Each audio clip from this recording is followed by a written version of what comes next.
હે બધા જ મુનિઓના હૃદયમાં રહેનારા હે ભગવાન સુખદેવ, અમે તમને પ્રણામ કરીએ.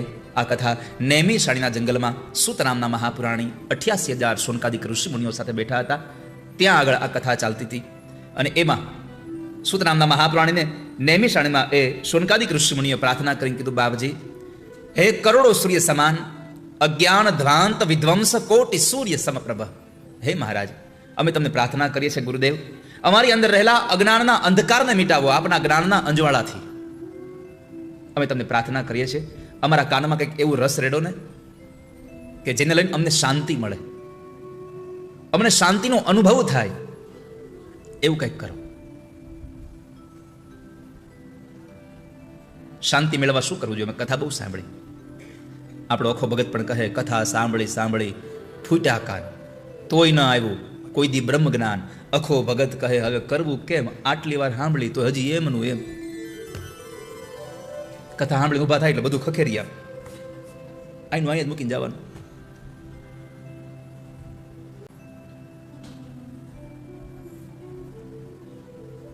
તો બાપજી કંઈક એવો રસ રેડો ને અમને શાંતિ મળે. સૌથી અગત્યની વાત એ છે વાલા વૈષ્ણવો, સૂત નામના મહાપુરાણીને શોનકોએ એક જ વાત પૂછી. 4 પ્રશ્નો છે પણ મને અતિશય કંઈ ગમતું હોય, ચોથો પ્રશ્ન એટલા માટે એને તો પ્રશ્ન કર્યો, માયા મોહ નિરાસશ્ચ, મોહનું નિરસન કેમ થાય? આ માયામાંથી કેમ છૂટી શકાય? આસુરી વૃત્તિમાંથી માણસ કેમ છૂટી શકે? પણ છેલ્લો પ્રશ્ન કર્યો, બાપજી, મને એક કૃપા કરો મારા ઉપર નાથ, કે કૃષ્ણની પ્રાપ્તિ થાય, કૃષ્ણમાં પ્રેમ વધે, એવી કૃપા કરો. એવું કોઈ સત્સત સાધન અમને બતાવો કે જેનાથી કૃષ્ણની પ્રાપ્તિ થઈ જાય. અને આપણે બધા અહીંયા કનૈયાની પ્રાપ્તિ માટે જ બેઠા છીએ, પ્રભુને ઓળખવા માટે જ બેઠા છીએ. બાકી કથા તો આપણે કેટલી સાંભળી નાખી. આપણે આપણા સંસારમાં આપણી ઉંમર કરતા વધારે કથાઓ સાંભળી નાખી હોય છે. ઓછી કથા સાંભળતા આપણે કેટલી કથાઓ માંગી આપણે, પણ ક્યારે એવું થયું આપણને કૃષ્ણની પ્રાપ્તિ થાય એવી કથા સાંભળીએ? પણ આપણને આવી જિજ્ઞાસા નથી જાગતી. એનું કારણ એ છે આપણે ખાલી કથામાં જવા માટે જઈએ છીએ. કંકોત્રી આવી છે, જવું તો પડશે ને. કંકોત્રી આવી છે, જવું જ પડશે. એટલા માટે ન જવું, ઠાકોરજીની કથા માટે જવું, પ્રભુની કથા માટે જઈએ. બાપજી, અમને કંઈક એવો રસ રેડો કે જેને લઈ અને અમને શાંતિ મળે. શાંતિ મેળવવા શું કરવું જોઈએ? તો સોનકોના પ્રશ્નનો જવાબ આપ્યો સોદજીએ, તમારે ભાગવતની કથા સાંભળવી જોઈએ. કેમ ભાગવત? તો કહે છે વેદ ઉપનિષદનો સાર છે, વેદો ઉપનિષદ સારાં જાતા ભાગવતી કથા. તમે વેદ અને ઉપનિષદની ભાષા સંભળાવો, સાવધાન થઈને સાંભળો. તદહમ તે વિધાસ્યામિ સાવધાન તયા શૃણુ. હું તમને જે કથા સંભળાવવા જઈ રહ્યો છું એ કથા સૂતજી કહે છે મૃત્યુમાંથી નહીં છોડાવે, મૃત્યુના ભયમાંથી છોડાવે એવી કથા છે. કારણ કે આ સંસારમાં જે જન્મે છે એ મરે છે, એ તો પાક્કું છે. કોઈ આજ ગયું, કોઈ કાલ, અને કોઈ હજી જવા માટે તૈયાર. લાઈનમાં ઊભા જ છીએ, આપણે બધા જ લાઈનમાં છીએ, પણ ક્યારે આપણું ટોકન આવે નક્કી નહીં.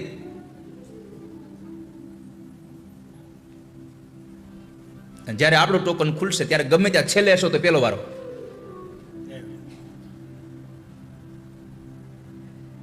મરવાનું છે, વાત પાકી છે. આ સંસારમાં માણસ મૃત્યુના મોઢામાં જાય એનો ભય બહુ હોય છે. મરવાથી નહીં બચાવે, પણ મરવાના ભયથી બચાવી લેશે ભાગવત. મૃત્યુનો ભય છોડાવી દેશે. કંઈક રાણાને કંઈક રાજ્યા, છોડી ચાલ્યા ઘરબાર, માટે હેતે હરિનો રસ પીજીએ. આ સંસારમાં જવાનું તો બધાને છે, કારણ કે મૃત્યુ ક્યારેય કોઈની સાથેથી રિશ્વત લેતું નથી.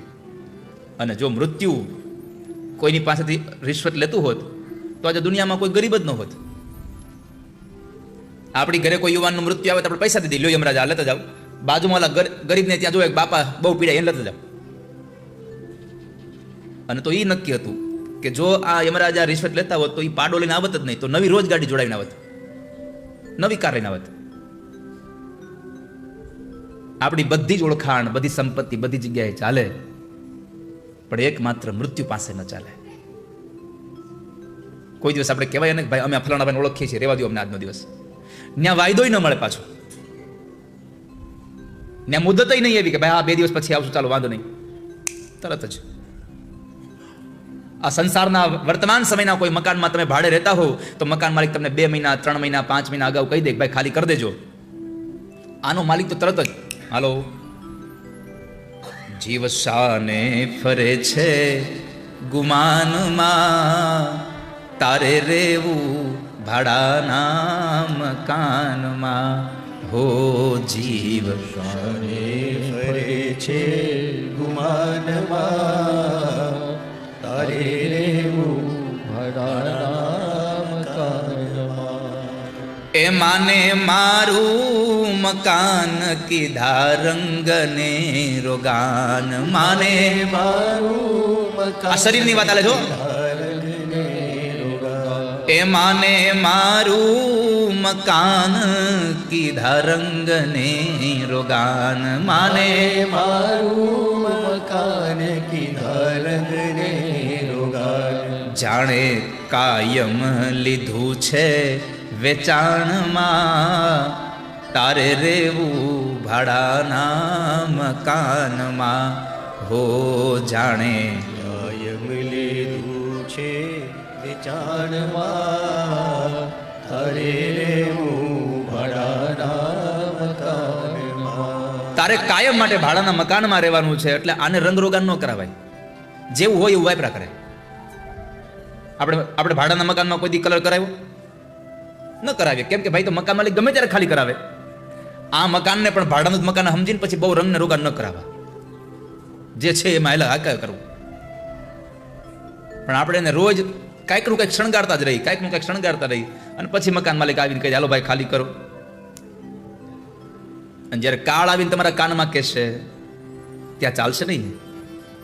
લેશે જમડા જાલીને કરો પળમાં ખાલી. લેશે જમડા જાલી કરો પલમાં ખાલી. તારું ડાપણ નહીં આવે તારા કામમાં, તારે રેવું ભાડાના મકાનમાં. હો તારું પણ નહીં આવે તારા કામમાં, તારે રેવું ભાડાના મકાનમાં. તો બાપજી તમે કહો છો કે મૃત્યુના ભયમાંથી આ કથા છોડાવે, તો અમને સંભળાવો ને આ કથા, અમારે સાંભળવી છે. સાંભળો, હું તમને જે કથા કહેવા જઈ રહ્યો છું આ કથા તો શૌનકો દેવર્ષિ નારદે સાંભળી છે. નારદે કથા સાંભળી? હા બાપજી, નારદે શું કામ કથા સાંભળી? એ તો એક જગ્યાએ ક્યાંય બેસતા નથી. એને દક્ષ પ્રજાપતિનો શ્રાપ છે કે ગાયને દોહવાનો સમય જેટલો લાગે એનાથી વધારે તમે એક જગ્યાએ રોકાઈ નહીં શકો, સતત ચાલ્યા કરે છે. તો એ શું કામે ને એક જગ્યાએ બેસીને કથા સાંભળે છે?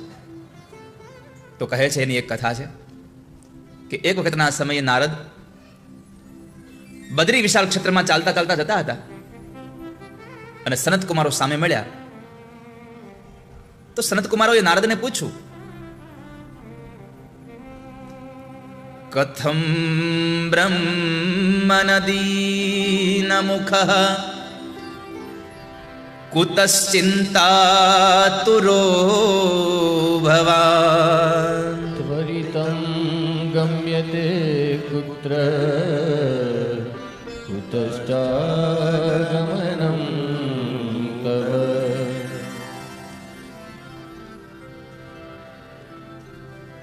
નારદ, તમે ક્યાંથી આવો છો અને ક્યાં જાઓ છો? તમારા મોઢા ઉપર આ આટલી બધી ગરીબાઈ, તમારા મોઢા ઉપર આ દુઃખની રેખાઓ સારી નથી લાગતી. કથમ બ્રહ્મન દીન મુખ, આટલા બધા દુઃખી કેમ છો? અને ભગવાનનો ભક્ત કોઈ દી દુઃખી હોય સારું જ ન લાગે. હરિકા દાસ કભી ન ઉદાસ. પરમાત્માનો ભક્ત ઉદાસ થઈ જાય? કારણ કે પરમાત્માનો ભક્ત તો એવું જ માને છે કે મારા જીવનમાં જે કઈ સ્થિતિ આવી રહી છે મારો ઠાકોરજી મોકલે છે. અને જો તમે ઠાકોરજી જ મોકલે છે આવું વિચારતા હો તો તમારા જીવનમાં કોઈ દિવસ કોઈ સ્થિતિ ખરાબ નથી, કારણ કે ભગવાન મોકલે કોઈ દી ખરાબ હોતું જ નથી, બધું સારું જ મોકલે. તો શું કામ દુઃખી થાવ છો? હરિકા દાસ કભી ન ઉદાસ. તમારે દુઃખી ન થવું જોઈએ, પણ છતાંય તમે દુઃખી દેખાવ છો. શું થયું? અને ભગવાનનો ભક્ત જો દુઃખી હોય તો એ પોતા માટે ન હોય, કદાચ કોઈનું દુઃખ જોઈને દુઃખી થયો હોય. શું થયું તમને? નારદજીએ કહ્યું, હું બહુ બધા ક્ષેત્રોમાં ફર્યો, પણ હે શરદકુમારો, મને કઈ શાંતિ ન મળી. તમને શાંતિ ન મળેનું કારણ શું છે? આપણે બહુ બધી જગ્યાએ ફરવા જઈએ અને આપણે આવીએ અને આપણે કહીએ ભાઈ શાંતિ ન મળી, એટલે આપણને કોઈ પૂછે કેમ ન મળી, તો કે હોટલમાં બરાબર રહેવાનું નહોતું, જમવાનું બરાબર નહોતું. આપણે આવા એક્સક્યુઝ આપીને આપણે કહીએ કે આપણને દુઃખ મળ્યું. પણ એક સાધુ, એક મહાપુરુષ જ્યારે ભ્રમણ કરીને નીકળે છે, હરિદ્વાર, કાશીમાં, પ્રયાગમાં, કુરુક્ષેત્રમાં, રામેશ્વરમાં, આ બધી જગ્યાએ આવીને પણ એને શાંતિ ન મળી અને પૂછ્યું તમને કેમ શાંતિ ન મળી તીર્થમાં ગયા તો એમણે કહ્યું, સત્યમ નાસ્તિ તપઃ શૌચમ દયાદાનમ ન વિદ્યતે ઉદરમ ભરિણો જીવા કૂટવાસિન. આપણા બધાનું દુઃખ, હોટલમાં સારી વ્યવસ્થા ન મળી, જમવાનું સારું ન મળ્યું, ફ્લાઇટ ટાઈમે ન આવી, આ બધા આપણા દુઃખ છે. પણ સાધુનું દુઃખ તો કહે છે કે શરદકુમારો, હું ભ્રમણ કર્યું પણ મને સત્ય ન દેખાયું ક્યાંય. સત્યમ નાસ્તિ તપઃ શૌચમ. મને ક્યાંય તીર્થોમાં ગયો પણ તપ ન દેખાયું. બીજું, હું તીર્થમાં ગયો, મને સ્વચ્છતા દેખાણી પણ પવિત્રતા ન દેખાણી. કેટલી મોટી વાત કરે છે. સ્વચ્છતા હતી પણ પવિત્રતા નહોતી. આ બેમાં જમીન આકાશનો ફેર છે. આ શરીરને તમે દિવસમાં 3 વખત સ્નાન કરીને ચોખ્ખું કરો એ સ્વચ્છતા કહેવાય, પણ કથા સાંભળીને મન ચોખ્ખું કરો એને પવિત્રતા કહેવાય. અને આ દુનિયામાં સ્વચ્છતા કરતા પવિત્રતાની ઊંચાઈ મોટી છે. અને જો પવિત્રતાની ઊંચાઈ મોટી ન હોત તો જુનાગઢમાં શિવરાત્રીના મેળામાં 1 વર્ષથી ગુફાની બહાર ન આવેલા સાધુઓને દર્શન કરવા તમે ન જતા હોત, જેને આમ ભભૂતિ લગાડ્યું આખા શરીર ઉપર, ન કપડાં પહેર્યા હોય, ન એના માથાના વાળની કઈ દશા સરખી હોય, અને છતાં પણ તમે એના દર્શન કરવા જાઓ છો. કારણ એનું શરીર ભલે પવિત્ર નથી પણ એનો આત્મા પવિત્ર છે. એટલા માટે આપણે પવિત્રતાની ઊંચાઈ મોટી છે આ સંસારમાં. શરીરને ચોખ્ખું કરવા ઓછું ધ્યાન દેજો, પણ મન પવિત્ર કેમ રહે, આપણું જીવન પવિત્ર કેમ રહે એની પાછળ ધ્યાન દેજો. આપણે પવિત્ર બનીએ. આ સંસારમાં પવિત્રતા ન જોઈ મેં. દયા દાનમ ન વિદ્યતે. લોકોમાં દયા નથી રહી. એક જીવ પ્રત્યે માણસને જીવની દયા નથી રહી.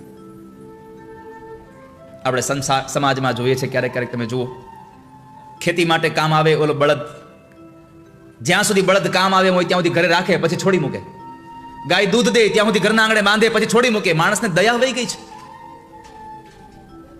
દયા દાનમ ન વિદ્યતે. લોકો દાન દેતા બંધ થઈ ગયા છે. અને દે તોય દાન કેવા દાન આપે છે. મારે એક વાત કહેવી છે તમને. જિંદગીમાં તમે ભલે દાન ઓછું આપો, પણ એટલી વાત મારી યાદ રાખજો વાલા વૈષ્ણવો, જે પણ દાન દેવાની ઈચ્છા થાય ને એ સારામાં સારું દેવું. 5 બ્રાહ્મણોને 1 ધોતી આપો, એના કરતા ભલે 2 જ બ્રાહ્મણોને આપો, પણ 2 સારી ધોતી દેવી, જેથી કરીને એ પહેરે તોય તમને આશીર્વાદ મળવા જોઈએ. તમે જે વસ્તુ આપો એ માણસ વાપરી શકવો જોઈએ. અત્યારે આપણે પૂજા, આપણે પોતે હોપારી ખાતા હોય લેવા ગયા હોય ને, તો સારામાં સારી સેવર્જન આપો ભાઈ.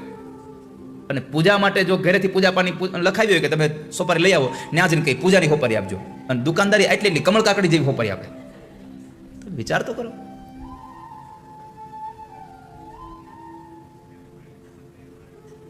પછી જેવું આપશો એવું મળશે.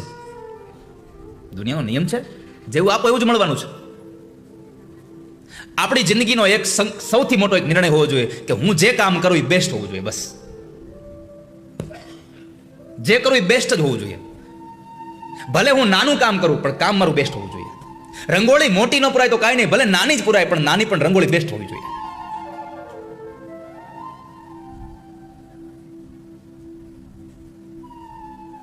માણસ દાન દે, ભલે ઓછું દે પણ સારું દે. અત્યારે દેખાવ માટે ઘણું બધું થઈ જાય. માટે તમને બધાને પ્રાર્થના, તમારા જીવનમાં જ્યારે પણ કોઈને કોઈ વસ્તુ આપવાની અવસ્થા આવે, તમારા દ્વારા કોઈને મદદ કરવાની અવસ્થા આવે, ત્યારે ઓછી મદદ કરજો, પણ જે કરો એ સારામાં સારી કરજો. આપો એ સારામાં સારું આપજો. નહીં તો યજ્ઞમાં બેસવાનું હોય ને એટલે આપણે હેમાદ્રી વાંચવાની હોય, દેશ સુધી કરવાની. કેતનભાઈ કાલ કરી હતી ને, એમાં નિયમ છે સંતોષભાઈ, દેશ સુધીનો નિયમ છે કે દેશ સુધીમાં જે કપડાં પહેરીને બેઠા હોય એ કપડાં દાનમાં આપી દેવાના હોય. એ પહેર્યા કપડે સ્નાન કરવાનું હોય. આવી બધી પછી તો આપણે વ્યવસ્થાના ભાગરૂપે બધું આપણે એવું નથી કરતા ત્યારે. નહીં તો પહેલાં તો કેવું હતું કે પહેલાંના લોકો યજ્ઞ કરવાની હોય એટલે પહેર્યા કપડે જ ગામના કુવે જાય અથવા તો ગામમાં સરોવર ન્યા જાય, ગામમાં નદી હોય તો ન્યા જઈને સ્નાન કરીને લઈ આવતા. પણ હવે સમયને અનુરૂપ બધું થયું છે. તો કાલે યજ્ઞમાં કીધું હોય ગોરબાપાએ કે કાલે તમે જે કપડાં પહેરીને બેસવાના હોય પહેરજો, એટલે પણ કપડાં દાનમાં દઈ દેવાના હોય. એટલે ઘરવાળાને કે સાંભળ્યું, ઓલા કાઢી નાખેલા કપડાં કાઢજે. કેમ? કાલે હેમાદ્રીમાં બેહવાનું છે. એવું કર્યું હતું તો ભલે.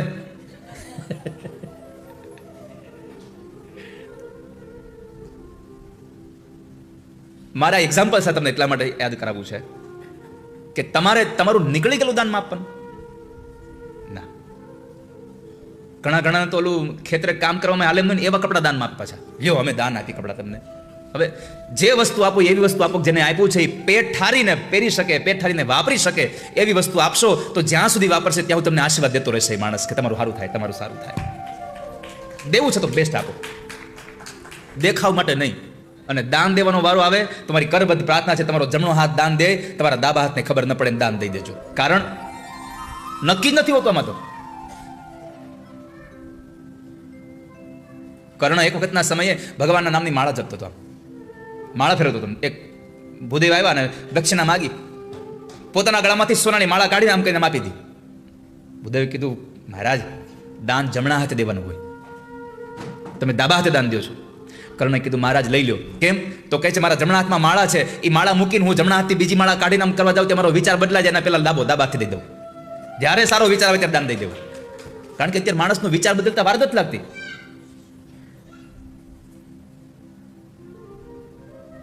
સત્યમ નાસ્તિ તપઃ શૌચમ દયા દાનમ ન વિદ્યતે. આ સંસારમાં માણસ દાન દેતો બંધ થઈ ગયો. ઉદરમ ભરીનો જીવા, પેટ ભરા લોકો રહ્યા છે. ઉદરમ ભરીનો જીવા વરાકા કૂટ ભાષિણ. જરૂર હોય તો મીઠી મીઠી ભાષા બોલે અને જરૂર પતી જાય પછી ઝેરે ઓછું કડવું હોય.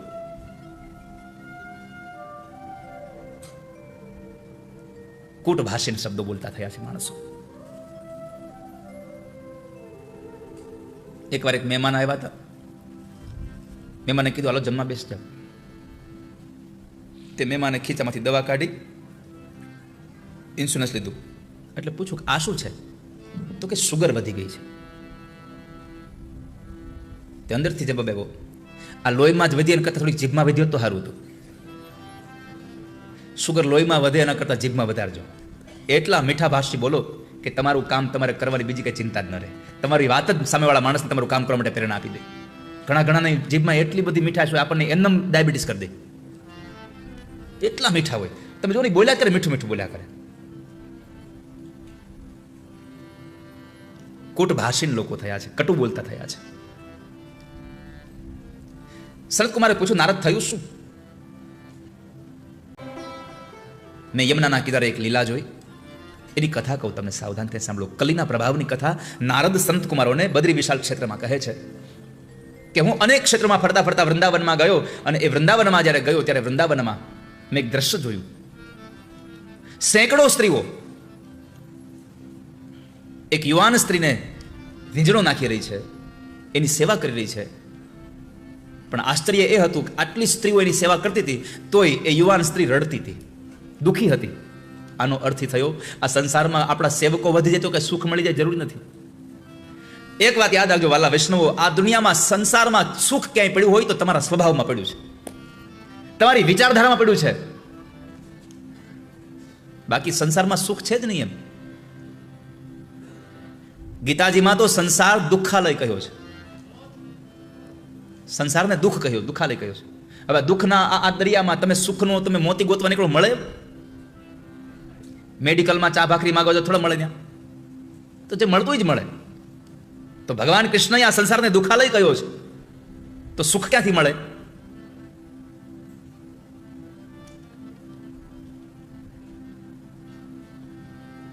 તો જે સ્ત્રી હતી એ દુઃખી હતી, નકર સેંકડો સ્ત્રી એની સેવામાં હતી. એટલે મને કુતૂહલ થયું એટલે નારદ કહે છે કે હું પણ ગયો જોવા માટે, પણ જેવો એની નજીક ગયો તો સ્ત્રી બધું જ છોડી અને મને ઊભું થઈને પ્રણામ કરે લાગે છે. મને પ્રણામ કર્યા. નારદજીને સંતના વેશમાં જોયા એટલે એ યુવાન સ્ત્રી ઊભા થઈ અને પગે લાગે છે. આનો અર્થ એ છે કે જ્યારે જ્યારે આપણે ગમે ત્યાં બેઠા હોઈએ, આવી કથા જ નહીં કોઈ પણ જગ્યાએ હોઈએ અને કોઈ મહાપુરુષો, કોઈ પૂજનીય વ્યક્તિઓ આવે તો આપણે આપણા સ્થાન ઉપરથી ઊભું થઈ અને એનો આવકાર સત્કાર કરવો જોઈએ. આપણે બેઠા ન રહેવું જોઈએ ત્યાં.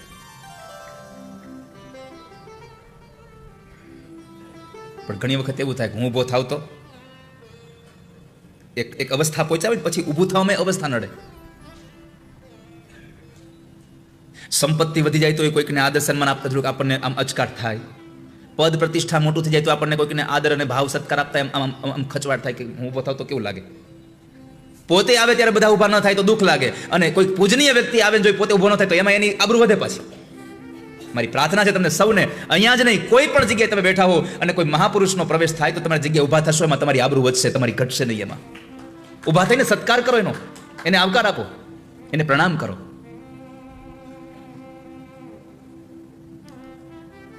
પેલી સ્ત્રી ભગવાનને, મહારાજ દેવર્ષિ નારદને પ્રાર્થના કરે છે,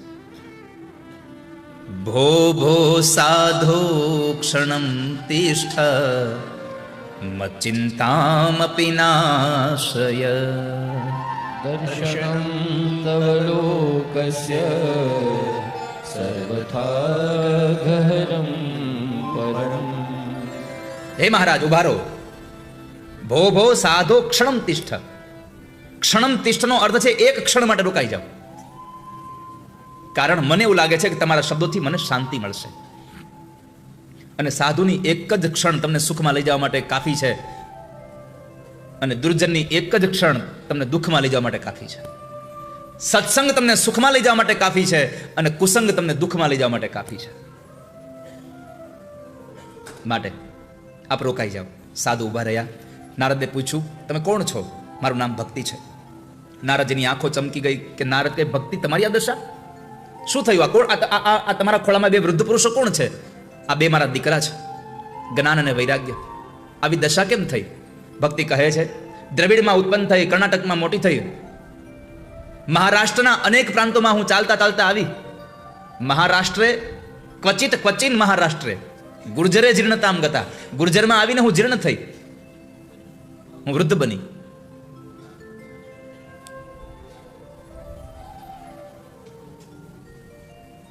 હું જીર્ણ થઈ છું.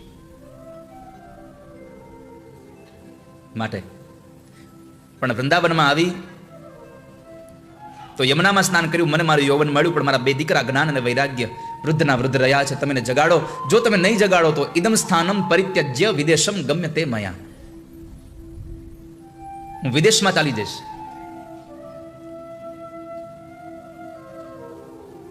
નારદજી કહે છે, તમારે ક્યાંય જવાની જરૂર નથી, તમે અહીં જ રોકાવો, તમે ક્યાંય ના જાઓ. તમારા બે દીકરાને હું જગાડીશ. નારદજી એના બે દીકરાઓને જગાડવાના પ્રયત્નો કરે છે. ગીતાજીના શ્લોક ગાયા, વેદના મંત્રો ગાયા.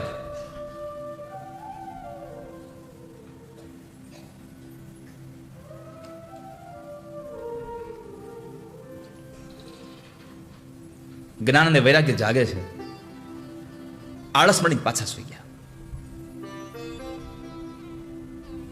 નારદજીને આશ્ચર્ય થયું કે જેના કાનમાં જ્ઞાન અને વૈરાગ્યના કાનની અંદર ગીતાજીના શ્લોક, વેદના મંત્રો ગાયા, છતાં પણ જો એ આળસ મળીને સુઈ જાય છે તો મારે જગાડવા કેમ એને? ચિંતા થઈ. આકાશવાણી થઈ, સત્કર્મ કરો. નારદને બીજી ચિંતા થઈ કે ગીતાજીના શ્લોક અને વેદના મંત્રને જો એને સત્કર્મ ન કહેવાય તો સત્કર્મ કહેવાય કોને? એટલે એ વાતને લઈ અને નારદજી ભ્રમણ કરતા કરતા બદ્રી વિશાલમાં આવ્યા.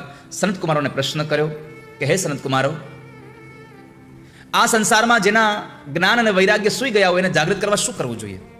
સનત કુમારોએ કીધું, એના માટે એક જ સાધન છે, તમે ભાગવતની કથા સંભળાવો, એને સત્સંગ કરાવો. નારદ કહે છે, હું ક્યાં ભાગવતની કથા સાંભળવા જાઉં?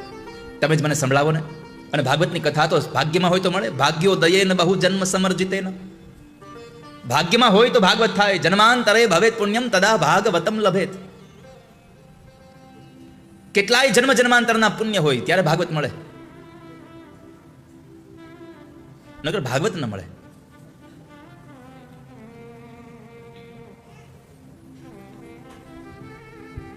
આપણે તો ક્યારેક ક્યારેક ભાગવતમાં જઈને ભાગવત ન મળે. પાછી ક્યારેક ભાગવતની કથામાં ગયા પછી ભાગવત ન મળે આપણને. આપણે ભાગવતની કથામાં જઈને મોબાઈલમાં આટા મારતા હોય. ભાગવતની કથામાં જઈએ, ભાગવત સાંભળીએ તો સમજવું આપણો જન્માંતરના કોઈ પુણ્યનું ભાથું ભેગું થયું. ભાગ્યો દયેન બહુ જન્મ સમરજિતેન. બાકી તમે એમ ન માનશો કે ઘરે કથા કરો એટલે કથા સંભળાઈ જાય. એક શેઠ બહુ કથા સાંભળવાના પીપાસુ હતા. એને કથા સાંભળવાની બહુ ઈચ્છા. ગામમાં કથા બેસે પણ વ્યવહારિકનું કામ આવી જાય ને તો બહાર જવું પડે. કથા આખી સંભળાય નહીં. તો તરત જ એમણે નક્કી કર્યું, સંપત્તિની તો ભગવાને ખૂબ કૃપા કરી હતી, એટલે એણે નક્કી કર્યું કે હવે આપણે ઘરે કથા બેહાડવી છે ને કથા સાંભળવી છે. ગામના લોકોને બોલાવીને કીધું કે ભાઈ મારી ઈચ્છા છે કે આપણે ગામમાં કથા કરવી છે બહુ સારી, ભજન ને ભોજન બધું હારે, કથા બધા લોકો જમે, પણ મારા એકલાથી થાય નહીં, તમે બધા જો મને સાથ સહકાર આપો તો થાય. ગામના લોકો કીધું શેઠ ચિંતા કરો માં, પૈસા તમારા, મહેનત અમારી.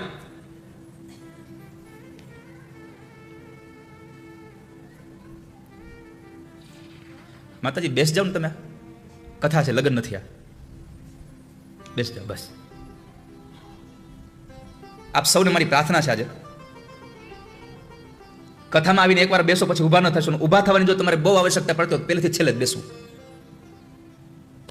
મેં હમણાં જ કહ્યું કે કથામાં વિક્ષેપ કરશો તો તમને બ્રહ્મ હત્યાનું પાપ લાગશે. દૈવ ભાગવતમાં લખ્યું છે, નિદ્રા ભંગ કથા છેદો. શૂટિંગ વાળાને કહી દઉં છું, તમે લોકો નહીં કહો, ચાલુ કથાએ કોઈ અવરજવર ન કરવી. વક્તાની અને શ્રોતાની વચ્ચે બાધક ન થશો ક્યારેય કોઈ.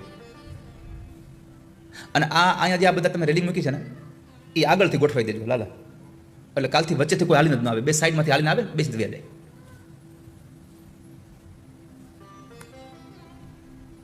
કેમ કે સૌથી મોટી ઉપાધિ એ છે કે અહીં પેન ડ્રાઈવ નથી નાખતો હું.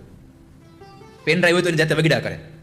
અહીંયા તો એક તાર બંધાણો હોય, એમાં તમે વળી પાછા પિન હલાવી જાઓ એટલે સ્પાર્ક થાય. પછી ન તમને મજા આવે ન મને મજા આવે. એટલે મારી કરબદ્ધ પ્રાર્થના છે કે જ્યારે પણ આવો ત્યારે જે જગ્યાએ તમે બેઠા પછી કથા પૂરી ન થાય ત્યાંથી ઊભું ન થવું, બેઠું રહેવું. અને તમને કેટલી સરસ વ્યવસ્થા આપી છે. આજુ ત્યાં નીચે પલાઠી વાળીને બેઠા જ નગર, અત્યારે નીચે બેહારવા અઘરા બહુ. કોઈને એમ કોઈને અદબ પલાઠી વાળવા તો